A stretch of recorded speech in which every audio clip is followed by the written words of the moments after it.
Irmãos e irmãs, hoje celebramos o quarto domingo da Quaresma e a Igreja se vale de sinais para nos ajudar também a vivermos esse tempo que nós estamos celebrando, o tempo da Quaresma. O tempo da Quaresma que, como nós já estamos refletindo há alguns dias, está em vista da Páscoa do Senhor, em vista da festa da ressurreição.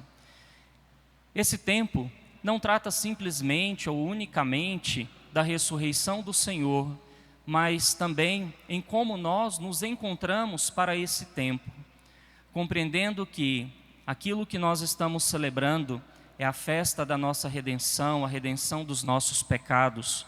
Então nós precisamos nos valer desse tempo da Quaresma para que, como na travessia do deserto, nós também possamos mudar a mentalidade, possamos purificar as nossas vidas.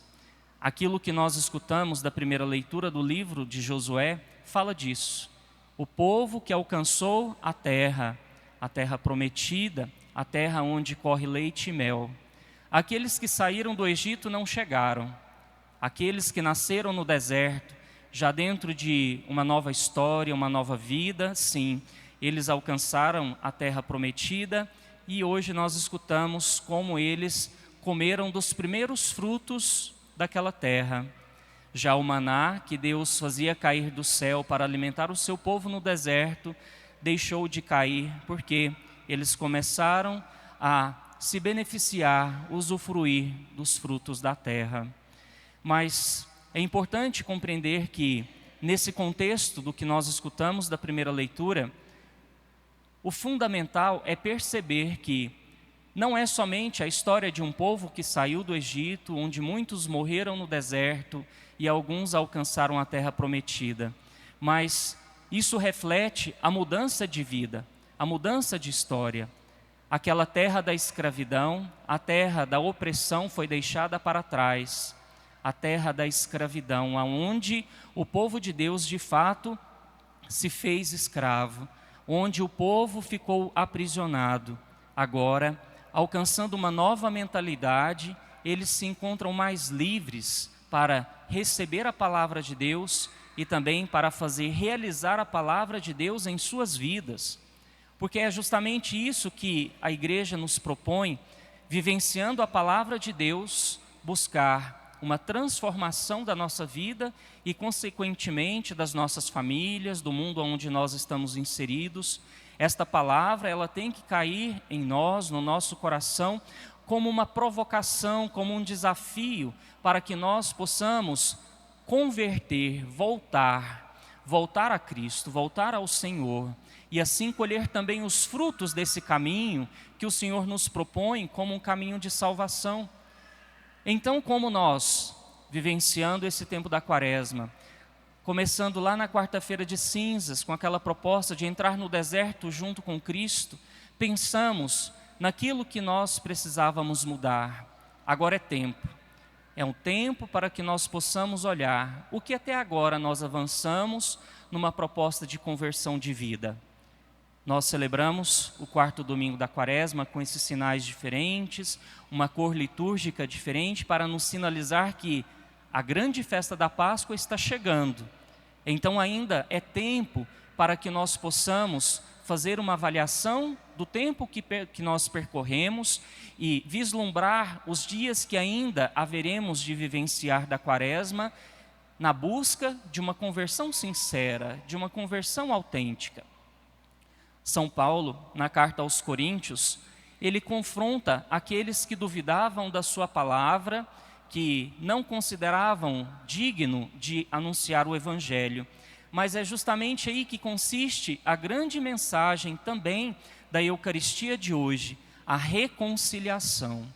Quando nós pensamos a celebração da Eucaristia, quando nós pensamos esse caminho de seguimento a Jesus Cristo, nós devemos pensar na reconciliação que Deus propôs a todos nós. Uma reconciliação que da parte dele já está consumada por este ato da nova e eterna aliança que nós celebramos nesta mesa sagrada. Agora, o outro lado desse pacto, o outro lado desta aliança que somos nós, também devemos refletir na consistência daquilo que nós oferecemos a Deus. São Paulo nos diz: deixai-vos reconciliar com Deus. O que nos falta para nos reconciliarmos com Deus? Sabendo que o pecado é aquilo que nos separa de Deus, é aquilo que nos afasta da sua graça. Então, buscando olhar o nosso interior, nosso coração, a nossa mente, nós precisamos ser muito sinceros com a gente mesmo. Precisamos ser muito sinceros diante de Deus, o que precisa ser mudado, o que precisa ser transformado, porque à medida que nós temos a consciência daquilo que precisa ser mudado na nossa vida, nós não podemos permanecer no mesmo lugar. E aí, onde entra a imagem do Evangelho de hoje, esta parábola que é tão conhecida por todos nós, uma parábola que está somente no Evangelho de São Lucas. São Lucas que tem o Evangelho da misericórdia, a misericórdia que consiste justamente nesta relação de amor que Deus estabelece com seus filhos e filhas. E aqui Jesus, diante de uma provocação, os publicanos, aqueles cobradores de impostos que colaboravam com o Império Romano para estabelecer as taxas e cobrar os impostos pesados também sobre o povo pobre, o povo oprimido e os pecadores.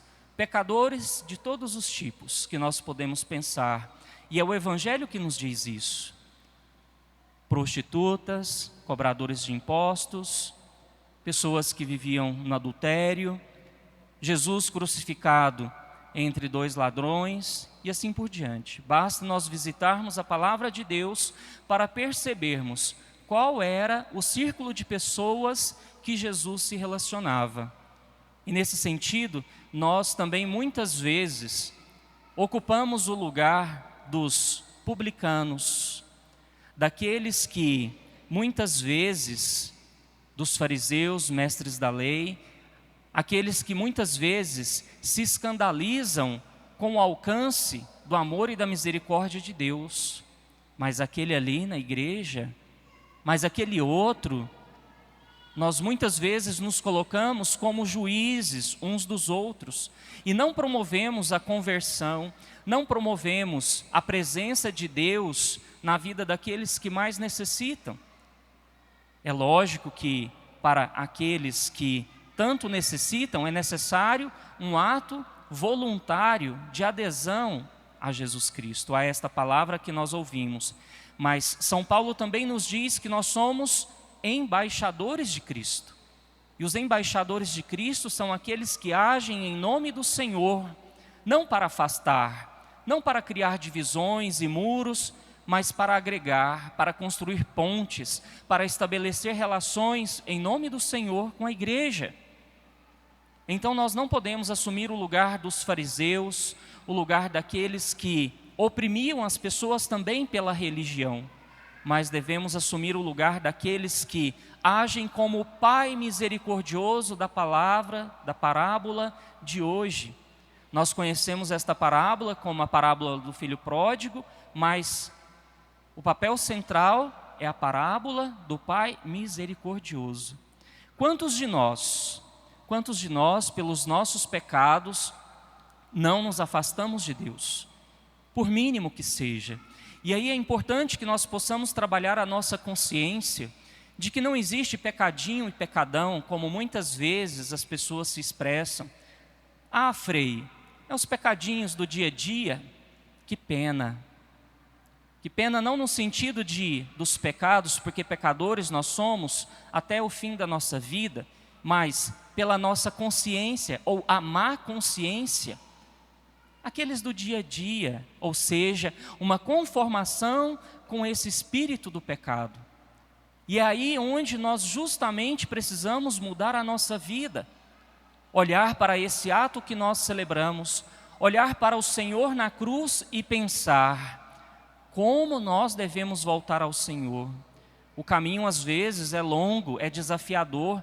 A imagem desse filho pródigo é a imagem de alguém que enfrentou um longo caminho para voltar. Voltar é muito mais difícil.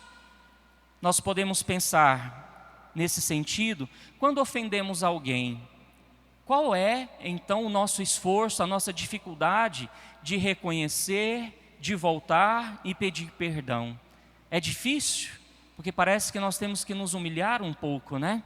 Estive errado, ofendi, e aqui estou para reparar as minhas faltas, a minha ofensa. É algo concreto para que nós possamos ilustrar quão difícil foi para esse filho reconhecer o caminho que deveria ser percorrido de volta ao Pai. Mas para nós, filhos e filhas de Deus, nós devemos nos apegar à imagem desse Pai. Um Pai que esteve lá no lugar onde o seu filho partiu. Esteve ali esperando cotidianamente o movimento da volta, do retorno desse filho. E como esse filho trabalhou a sua consciência de pecador, e a misericórdia do Pai impediu que esse filho até manifestasse o seu ato de arrependimento. Ele não disse tudo o que havia preparado para dizer, porque o amor de Deus, o amor do Pai abraça a todos nós. Agora, é preciso um arrependimento profundo, como o ato desse filho, um arrependimento profundo, reconhecendo as nossas faltas, mas o que nos move é o amor de Deus. O que fez esse filho sair do lugar da escravidão, da humilhação, da fome, foi o amor de Deus. Reconheceu que na casa do Pai, ele poderia ser tratado como um dos empregados do Pai, mas o Pai o recebe com toda a dignidade. E o mais bonito é esse ato de amor que o Pai diz ao filho mais velho, também enraivecido pelo ato de acolhimento do seu pai. Este teu irmão estava morto e tornou a viver, estava perdido e foi encontrado. Nós somos encontrados todos os dias. Não podemos nos achar melhores do que talvez na nossa concepção os maiores pecadores. Porque o pecado, como nós já refletimos, seja ele grande ou pequeno, é o que nos afasta da graça de Deus. E agora, é importante que nesse domingo da alegria, nós possamos vislumbrar a festa que está chegando. É a festa onde Deus nos encontra, é a festa onde Deus nos abraça, é a festa onde o pecado não encontra o seu sentido, porque a vida de Cristo fez o sentido para todos nós pecadores. Então que nós possamos aproveitar o tempo que ainda nos resta desta quaresma, nesse compromisso sincero, profundo. Não vamos perder o nosso tempo. Vamos fazer valer os dias que o Senhor nos concede, para assim transformar a nossa vida naquilo que nós escutamos da palavra de Deus hoje. Então que o Senhor nos ajude num processo sincero, profundo de conversão, para que assim todos nós, fazendo a travessia desta quaresma, possamos alcançar a alegria da Páscoa. Louvado seja nosso Senhor Jesus Cristo. Para sempre.